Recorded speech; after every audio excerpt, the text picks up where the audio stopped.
Hello everybody. Myself Mrs. P.S. Patil, working as Head of Department in Electrical Engineering Department. On behalf of Ray Shikshan Sanstha's Karmavir Bhaurao Patil Polytechnic Satara, I welcome you all from Department of Electrical Engineering.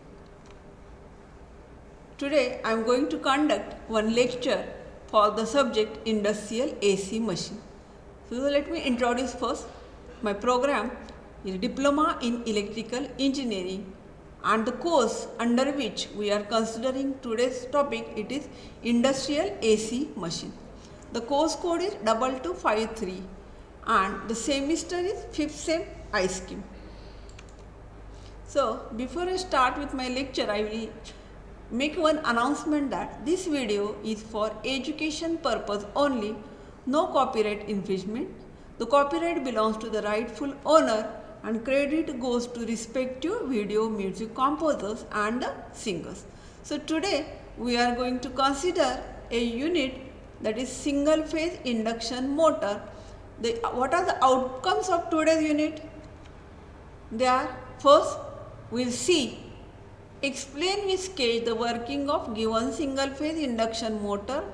Then explain with sketch construction of given type of single phase induction motor. Then suggest the relevant single phase induction motor for specified different application. Then describe the procedure to maintain given type of single phase induction motor. So today we are going to cover a topic, that is a split phase induction motor. So in this topic what we are going to consider: construction, working and applications of split phase induction motor. So to begin with, we will see what is a split phase induction motor. This motor, it is also known as resistance to start the motor. So what I said, an alternate name of this motor is resistance to start the motor. Means to make it self-starting, we are using a resistance. This motor has a single phase on the stator as well as on the rotor.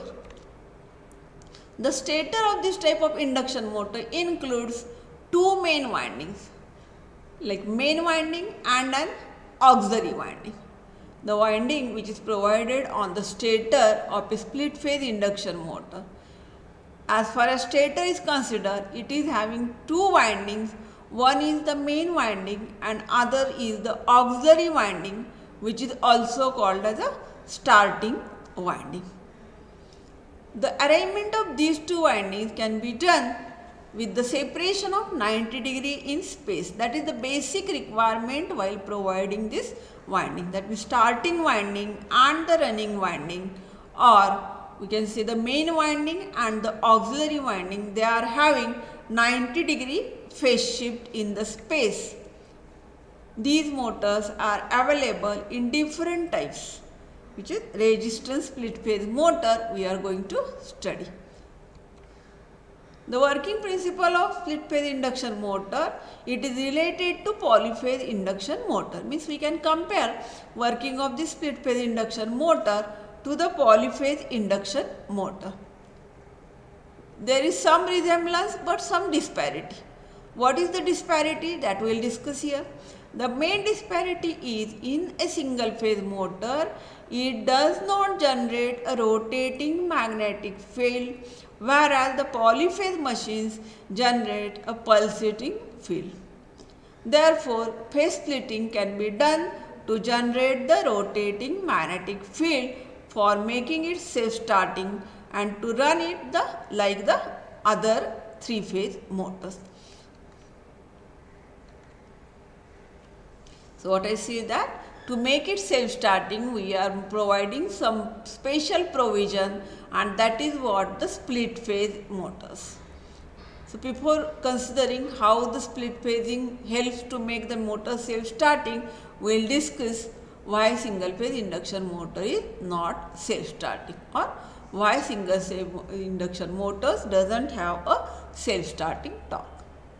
So when a single phase AC supply is given to the main winding, it produces an alternating field. According to double field revolving theory, the alternating flux can be represented by two oppositely rotating fluxes, each having a magnitude half of the total flux. These oppositely rotating fluxes induce current in the rotor and their interaction produces an opposite torque. The two opposite torques, hence the net torque is 0 and the motor remains standstill. Means what? The total flux, it is divided into two fluxes which are rotating in opposite direction, and these oppositely rotating fluxes induce current in the rotor and therefore their interaction produces two opposite torques, hence the net torque is 0 and the motor remains standstill. Hence, a single phase induction motor does not have a starting torque, or you can say that it is not self-starting. So, to make it self-start, we are modifying it as a split phase single phase induction motor. The stator of the split phase induction motor is provided with an auxiliary or a starting winding in addition to main or running winding.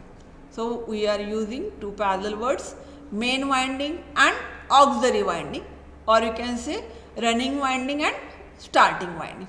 So, either a starting winding or a auxiliary winding, it is in the circuit only for the purpose of making the motor self-starting, whereas the main winding or the running winding will keep the motor in a running condition. The starting winding is located at 90° electrically from the main winding and it operates only during the brief period. Means what? As far as mechanically, if you consider how they are located 90° apart in space, as well as electrically also they are adjusted so that the angle between the two currents or the two fluxes will be 90° apart, and therefore the starting winding is located 90° electrically apart from the main winding and it operates only during the brief period when the motor starts up. So, starting winding is 90° electrically apart as well as 90° mechanically apart, and it is remaining in the working only during the starting period. The two windings are designed that the starting winding S has a high resistance and relatively low resistance. That is the important point, you should know that, as we want to produce a phase angle difference between the starting flux and the running flux. So, to make a phase angle difference between phi r and phi s, the two windings they are designed with a different characteristics. As far as starting winding is considered, it is designed with high resistance and low reactance, while the main winding has relatively low resistance and large reactance. Consequently, due to this design difference between the starting winding and main winding, one winding acts like a resistive winding, other winding acts like a inductive winding, and therefore the current flowing in the two windings have reasonable phase difference of 25° to 30° as shown in the phasor diagram.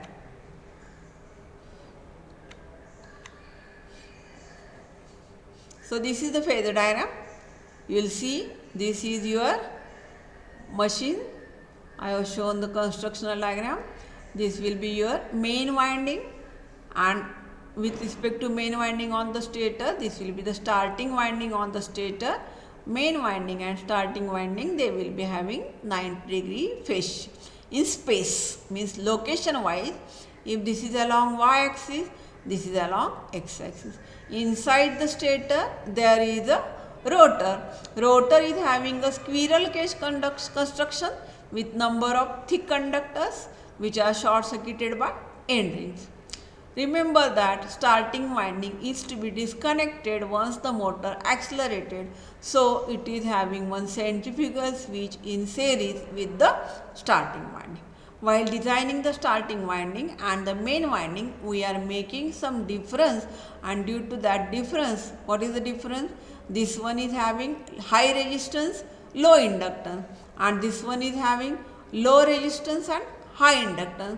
So the starting winding current Is and the main winding current Im, if we see, Is is having a phase angle less as compared with Im, because this is inductive current, this is resistive current. So we get a phase angle difference alpha between Im and Is, which is near about 25 to 30 degree. So you have seen these two diagrams. First is the construction diagram, second is the circuit diagram, and third is the phasor diagram. So total current I is equal to Im plus Is.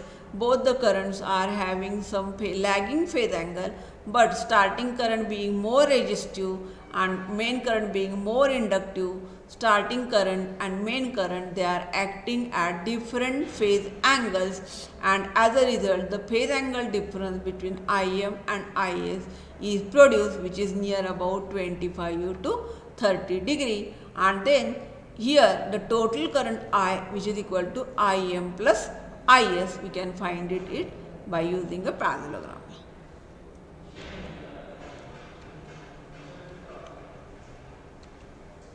Here again I have shown the detailed circuit diagram with the different parameters. So you will see that if this is the main winding, it will be having resistance Rm, inductive reactance Xm, then auxiliary winding, resistance Ra, then reactance Xa. Auxiliary winding will be having a switch in series with it. Inside the two stator will be having a rotor, which will be having a squirrel cage construction, and then the stator having a main winding and a starting winding, or main winding and auxiliary winding connected in parallel with each other and then connected to AC supply. So this is known as a split phase single phase induction motor. Stator is splitted in two different phases, one resistive phase and one inductive phase. So this is the phasor diagram. So we can discuss about the phasor diagram. The split phase induction motor has a phasor diagram as shown.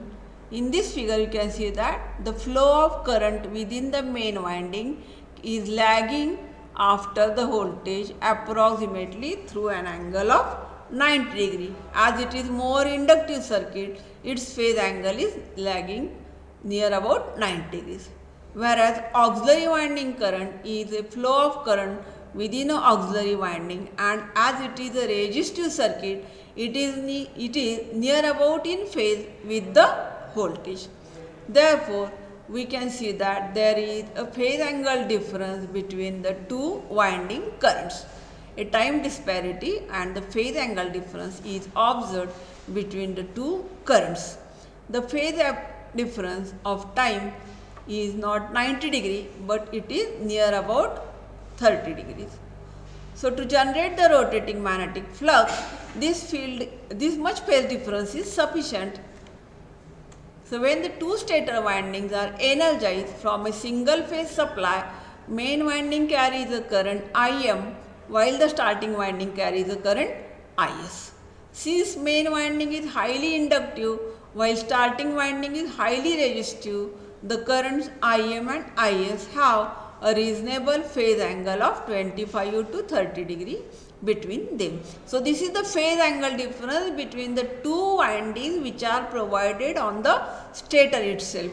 So due to these two windings, two currents are produced, two fluxes are produced, and as an interaction of these two fluxes, a weak revolving field approximately through that of the two-phase machine is produced, which starts the motor. Means it is just like that. Now this motor is approximately similar to a two-phase machine, and as it is now a polyphase machine, it makes the motor self-starting. When the motor reaches about 75% of the synchronous speed, means initially we give supply to the main winding as well as the starting winding, they carry the current, they set up the flux, and togetherly they behave like a two-phase machine and they produce a torque, and due to that torque motor start to rotate. When the motor reaches about 75% of synchronous speed, the centrifugal switch, which is provided in series with the auxiliary winding or the starting winding, this centrifugal switch opens and thus the starting winding is disconnected. Now stator is having only one winding in the circuit, which is connected to supply. Which winding? It is the main winding. It is connected to supply, but starting winding is out of the circuit. Thus, now the motor operates as a single phase induction motor and it continues to accelerate till it reaches the normal speed. So what you should remember that initially it works like a two-phase motor with two windings, namely the main winding and starting winding, with the phase angle difference of 25 to 30 degree. It starts to rotate, it accelerates, and when it reaches to a speed of 75% of synchronous speed, the centrifugal switch opens automatically, and after that it runs like a single phase induction motor and reaches to its normal speed.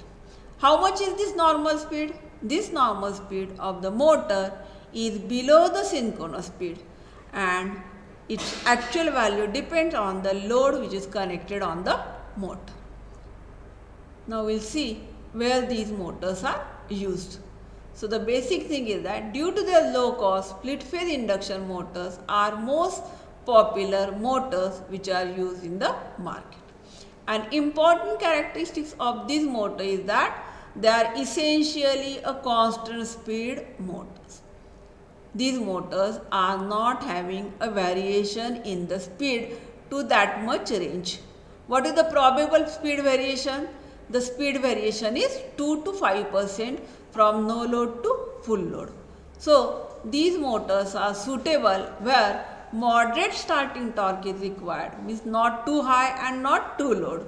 But if it requires a moderate starting torque and where the starting periods are infrequent, for example to drive fans, washing machine, oil burners, small machine, etc. These motors are having low rating. How much is the rating? The power rating of these motors are generally lying between 20 watt to 60 watt. Now we will have an overview about torque speed characteristics of single phase split phase induction motor. So there are two windings. One is the main winding, another is the auxiliary winding. So at start both the windings are in the circuit. So this is the characteristics when both the windings are acting in the circuit. So when main winding and auxiliary winding they are working together, it is able to produce the torque. Whereas if auxiliary winding was not present, only main winding was there, then starting torque would have been 0 and motor will not have been accelerated. So we start the motor as a motor with main winding as well as auxiliary winding. So it produces a starting torque. This torque increases, it reaches to its maximum value, and after that auxiliary winding is disconnected and now the motor works only with the main winding. So this is the characteristics of the motor with the main winding alone. The final speed, if it happens to be that the speed reaches to speed ns, induction motor torque will become 0. So actual operating range of the induction motor, here it will be somewhere here between the pull out torque value and the synchronous speed value. So we will discuss what are the advantages of split phase induction motor. First thing is that the motor is economical and can be changed once it wears out before trying it to reverse it. Means what? This motor is economical, so we can replace if it wear out. Second thing, these motors are available in different frame sizes so that they can be placed effortlessly in most of the machines. As frame shape and frame size, wide variety is available. So for different machines, we can easily select the proper motor and we can use it inside that machine. Disadvantages if we discuss, The disadvantages of split phase induction motor are: first, these motors have less starting torque, so not suitable for a power rating above 1 kW. The disadvantage of this motor is that power output and the efficiency is low, and therefore as compared to 3-phase motor, these motors are unsuccessful while changing the energy from mechanical to electrical and bring it in working. So these motors rely simply on different resistance and inductance of starting winding. No capacitor is used, only they are making use of the principle that two windings having different resistances and different inductances. So these motors are used where high starting torque is mandatory. These motors are suitable for the loads which start easily, such as fans, grinding wheels, etc. So considering the advantages and the disadvantages and the limitations of these motors, we will have a conclusion regarding where we can use this motor, that is what are the applications of split phase induction motor. The applications of split phase induction motor include the following. The application of these motors include different loads which are used for general purpose like grinders, lathe machines, drilling machines, washing machines, AC fans, drill press, centrifugal pumps, floor polishers, blowers, mixers, grinders, heating blowers with belt driven and conveyors with tiny belt driven. These motors are used where there is distribution of 3 phase is not possible. These motors does not give lots of starting torque, thus the load should be quite small and where the mechanical gain can be used to assist the motor to begin. Thus, this is all about the overview of split phase induction motor, which includes its function, working principle and application. The basic concept of induction motor with the single phase mainly include a second set of winding which are connected using a capacitor or a resistance. The magnetic field is essential to run the motor. Subsequently, the split phase induction motors mainly include two sets of windings which are built differently to make the phase distinction necessary for the rotating magnetic field. So that was about the single phase split phase induction motor. So here I will conclude my session. Before that, I request you all to visit our Rayat Shikshan Sanstha YouTube channel, Rayat Knowledge Bank. So please subscribe our channel Rayat Knowledge Bank and please do not forget to press the bell button. Thank you.